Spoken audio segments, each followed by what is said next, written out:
That's what the Sphinx is. It's aligned perfectly to due east, and it's gazing at the horizon. And then we come to this contentious issue of who discovered the zodiacal constellations, because the Sphinx 12,500 years ago was gazing at dawn on the spring equinox at the constellation of Leo.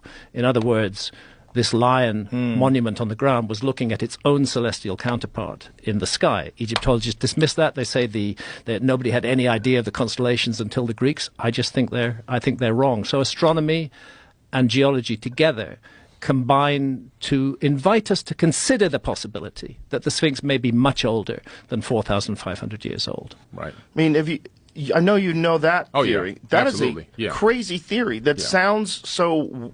It sounds completely wackadoo. But then when you have it laid out to you, Christopher, what's his last name? Dunn. Christopher Dunn. I just had Dunn. him on my podcast a few weeks ago. I just had him a couple weeks ago too. Yeah. I just had a brain fart.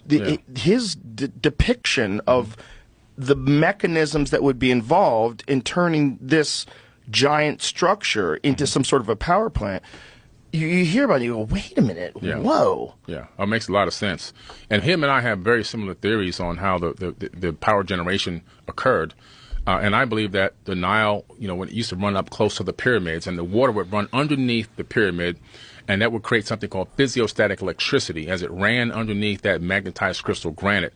Those ions would pour up into the chamber, move up the grand gallery where there used to be resonating rods, but you can see the slots where the rods used to be. They're removed now, but the slots are still there. Then it would be pushed into the king's chamber where it would be amplified and some type of fusion would take place, then forced up through the apex, and then the crystal granite obelisks around the region would capture that ambient wireless electricity. And then if you had something called a JED, which looks like a Tesla coil, you can capture that energy and you can transfer it into a device for gold electroplating, for any other electrical tools that you need, like some of the tools they had to have used to create some of these incredible works of art.